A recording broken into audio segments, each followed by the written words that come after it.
members, it's been a while since we've actually undertook a study. At 30 seconds, I'll raise this 30-second slot, and when the time is up, I'll indicate that your time is up. 6 minutes each, and we will start with Mr. Brock, please. Minister, last Friday night, as Canada's second largest city burned and was under siege,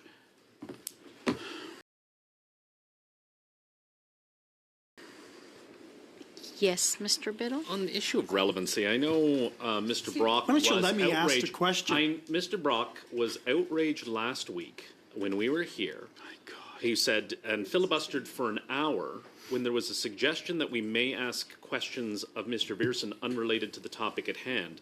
This is unrelated to Bill S-13. Yes, relevancy is within the standing orders. Okay.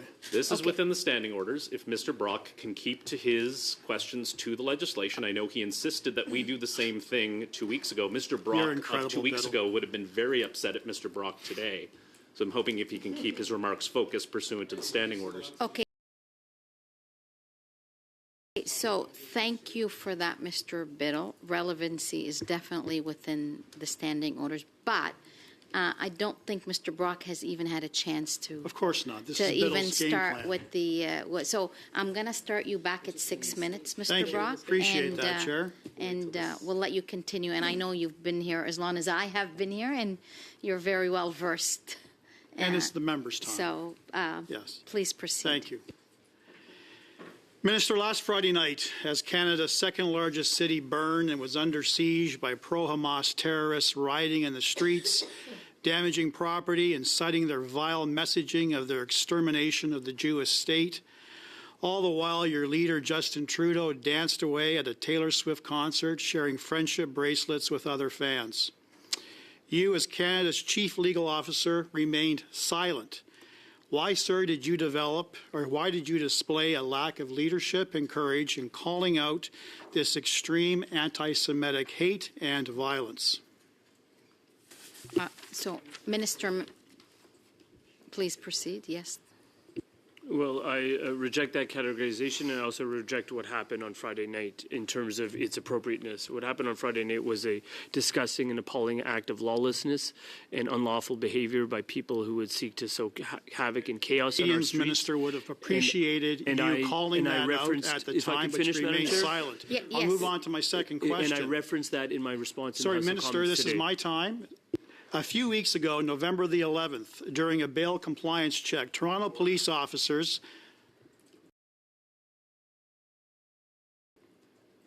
Can you stop the watch for a sec?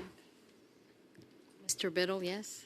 Again, I think the time was given to Mr. Brock to bring it back to S13. He has not done that and now has moved into another question unrelated to the topic. I know Indigenous rights are very important to him. And he should move back to that topic, as Mr. Brock was insistent last week that we stick to the topic and Liberals stick to the topic. I'm curious why Conservatives don't hold themselves to the same standard.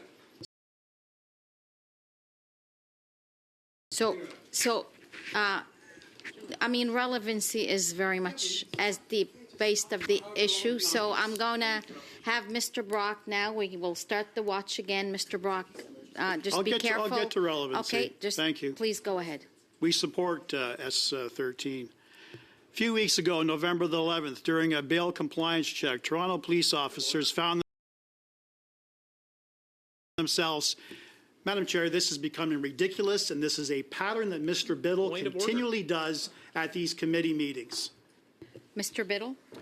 Well, the pattern is its relevancy. This is legislation. Mr. Brock acknowledged that the standing orders. Let me ask the question, Again, Biddle. it's Mr. Biddle, Mr. Brock. We show each other respect in this room.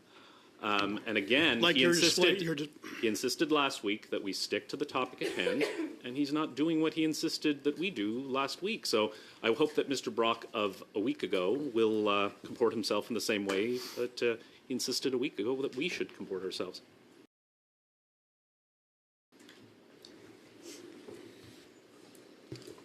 Mr. Brock, I'm going to ask you to proceed before Toronto police officers found themselves in the middle of an active shootout between rival groups. 16 firearms were seized, all stolen and smuggled from the U.S. 23 people, including a young offender with 3 firearm prohibitions, was arrested. In response, the Toronto Police Association, the Police Association of Ontario, and the Ontario Provincial Police Association, representing 35,000 officers across the province, were calling on the government for immediate bail reform. This is the federal government. Their calls to action included tough-on-crime measures that ensure repeat violent offenders are kept in custody, imposing stricter penalties for bail violations, and shifting resources away from ineffective gun bans to focus on combating illegal firearm smuggling. Point of order, Madam Chair. Yes. This isn't the first time. Member of Parliament Maloney. Look, Mr. Brock is entitled to his time. There's 2 points. One, he understands the importance of being allowed to ask his questions, a point he's made now more than once. But it's also important that he allows the minister the opportunity to answer the question, which he didn't do on his first question. And now he's asked 2 questions that have absolutely nothing to do with the topic we're here to discuss. So I think it is incumbent on you, Madam Chair, to get Mr. Brock to stay within the realm of relevance. I know that Mr. Brock thinks relevance is subjective, but it's not. It's objective, and it's for you to determine whether his questions are appropriate or not. And both of these questions are inappropriate and then far outside the scope of what we're here today for. It would be very helpful if Mr. Maloney allowed me to actually ask the question, which he interrupted halfway through. Madam Chair? So Mr. Brock, you've got 3 minutes. We've stopped the By clock, my by the count, way, I've got- each and I every still time. have A 4 point of minutes. order. No, 3 minutes and 29. And we've stopped it every time, but I'm gonna take a minute break, so just give me a break for a minute. S13, the bill that we are studying, so the clock will go back now. I intend on doing that with the 6 minutes that I have available. Chair, thank you. Time to start it? Yes, please. This isn't the first time the TPA has raised alarms, Minister. In the House today, you proudly stated we delivered bail reform. According to premiers of provinces and territories and presidents of police associations across this country, they unanimously claim that Bill C-48 is an abject failure.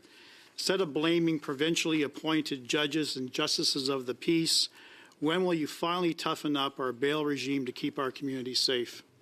Okay, I'm going to allow the minister to please respond to that, and if you wish to bring it back to what we're studying. Well, I object that categorization, and I'll refer the member to 3 points. The first is that the work of the Toronto Police Services is heroic, and I applaud their courage. The second point I would make is that there are 700 less police officers in Toronto now than there were in 2015 when we first got elected, which is a problem for the municipality and a problem for the province. The third point I would make is that same TPS letter actually referred to the penalties that are involved for things like gun smuggling and gun trafficking. In preparing for this appearance, I actually noted that in Bill, if I can finish. No, thank you, Minister. This is my time. Madam Chair, if he's allowed to ask the question, This is the my minister's time, allowed to Madam answer. Chair. He's answered the question. He said he had 3 points. I gave him the opportunity to raise those 3 points. This is He the wasn't member's gonna- he time. wasn't finished the I'm third point, reclaiming my time. You're good? Thank you. Point. Oh, he didn't finish his. Please go ahead.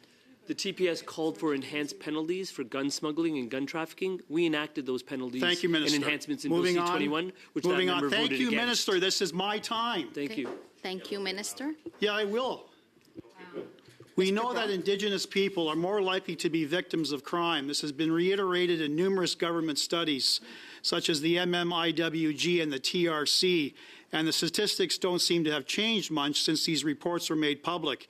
In 2022, StatsCan reported that nearly 2/3, 62%, of Indigenous people have experienced at least one sexual or physical assault after the age of 15. Will you, Minister, commit to reinforcing the Canadian Victim Bill of Rights to better protect Indigenous victims of crime and uphold the United Nations Declaration on the Rights of Indigenous People Act? Minister? I absolutely commit to ensuring that people are protected from things like sexual assault, including Indigenous, and I applaud the member opposite for noting that Force the Indigenous Victim Bill people of are Rights. both Indigenous people are both overrepresented as both Will you accused and as reinforce the victims Canadian in our Victim system. Bill of Madam Rights? Chair, if I could finish my response, Yes, please. please, Minister. Yeah. So, and I applaud the notification and the recognition that Indigenous people are overrepresented in our system, both as Will accused and you as victims. reinforce the Victim Bill of Rights, Minister? It's a simple question, yes or no?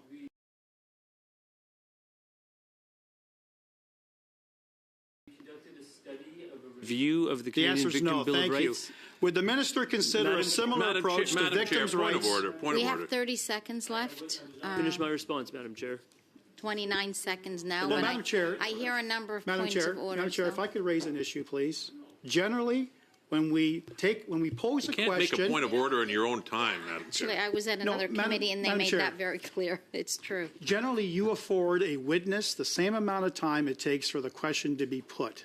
That's not being done. That's is my, not being that's my done here. fault here. You're taking a lot more time to ask, and you're Well, the not reason I'm allowing taking the a lot more minister- time to ask you're is not that the allowing Liberal the members minister are the time constantly to respond. interrupting.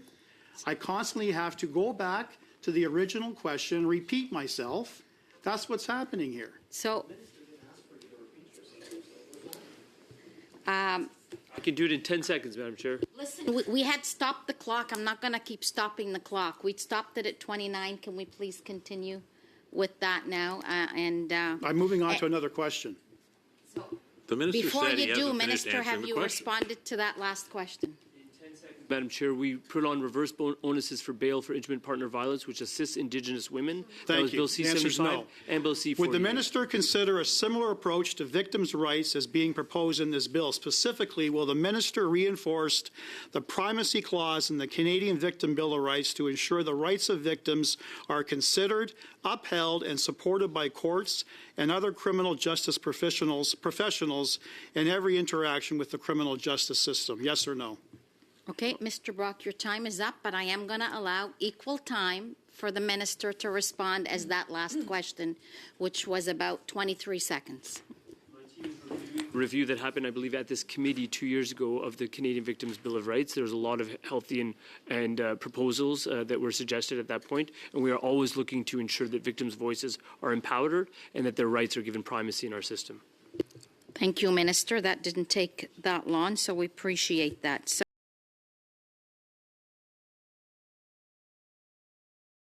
Minister, Indigenous women and girls are killed at a rate 6 times higher than non-Indigenous, and more than half of the cases involving non-Indigenous women and girls between 2009 and 2021 resulted in charges of first-degree murder. But when the victim was Indigenous, police laid or recommended that charge half as often.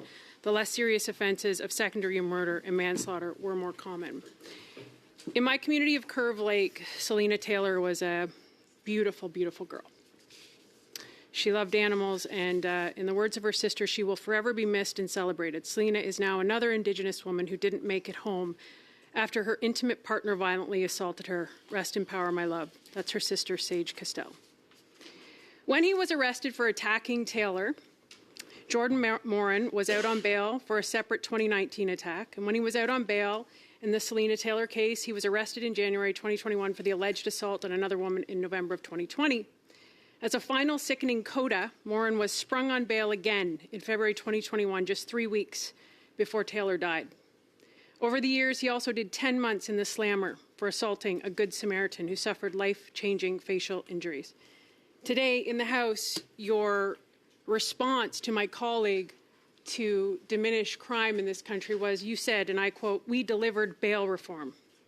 What would you like to say to Selena Taylor's family about your bail reform that you've delivered?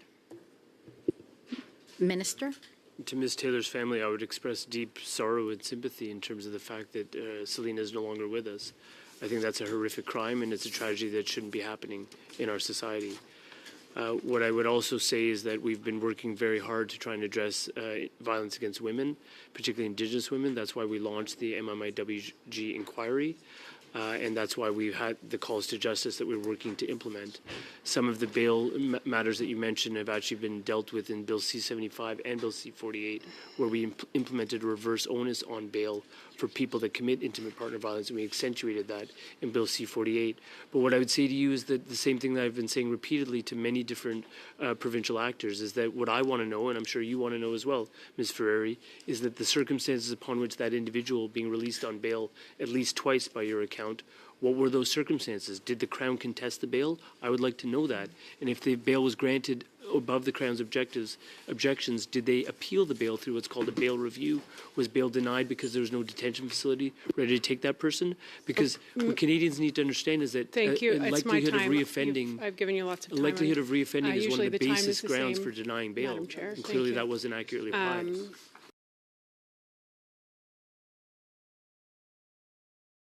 So, I see you wanting to try to talk over this, and it's just, it's beyond insulting what you just said. And, you blame everyone else. You blame everyone else. We saw this with then Minister Marco Mendicino. It wasn't his fault, right, that Paul Bernardo was transferred in the dead of night. He's just the minister.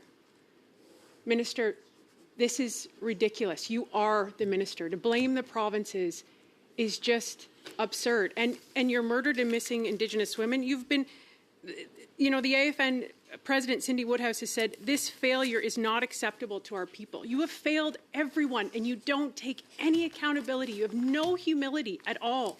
This is a letter that I sent to you on December 5th, an email, almost a year ago, by Haley Schultz.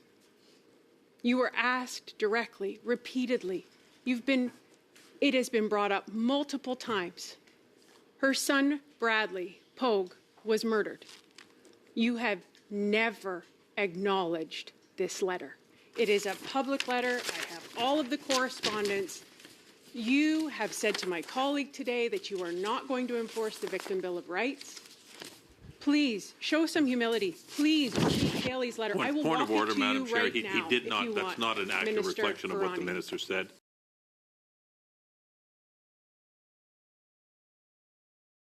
If she's gonna repeat what the minister said, at least have the Would you like respect to me be to read accurate. the email? So did you have a question? My You've got question 35 is, seconds left. will you acknowledge Haley Schultz's letter in the murder of her son Bradley Pogue that I sent you on December 5th? Will you read this if I walk it over to you, and will you acknowledge her? So, Mr. Varani, you have time to respond. So I'll make multiple responses. So the circumstances of the death of Bradley, Haley's son, are well known to me. I have your letter right in front of me, and I've read the letter, and I've read her handwritten note. Why wouldn't you What I answer can her? say to you is that I feel desperately sympathetic with her loss as a parent, as anyone would, in terms of the fact that her son is no longer with us. What I can also say to you, Ms. Ferrari, is that there are certain things that confine my role. That matter is actually Phone. that Can't pick up the matter phone, is, can ya? if I can finish, Madam Chair. No, Ms. Ferrer, your time is up, That- but the minister will That have matter time to is under respond. appeal right now, and when a matter is under appeal, it would be entirely inappropriate for the Attorney General of Canada to weigh into the matter because it would transgress certain lines not about what your email perceptions says. of influencing the process Not what your email says. and ensuring that the sub judice rule is always complied with. Complete lie. Do I feel sympathy for a woman who's lost her child? Absolutely, I do. If I could bring that child back, I would do everything in my power to do so. But there are certain rules that confine what I can and cannot do as Minister of Justice. With respect to your comments with respect to ensuring that the bail system is working, I would simply put it to you that in the context of sexual violence in particular, it is not just me that have decried what's going on in the court system, particularly in Ontario. It is also journalists who have said that we don't have enough courtroom resources, we don't have enough Crown prosecutors, we don't have enough dedication to addressing sexual assault in our system. I can amend the criminal code, but unless it is administered on the ground by provinces, including in Ontario, all of those changes are for naught. We're seeing charges that are being stayed or withdrawn because of delays in the process where the province of Ontario is not meeting the Jordan principles of timelines for trials, and that is rendering an injustice for those individuals. And what we need, including to address those matters, is more resources, which includes more crowns, more police, more courtroom resources, and more detention facilities for people that need to be deprived of bail. Thank you.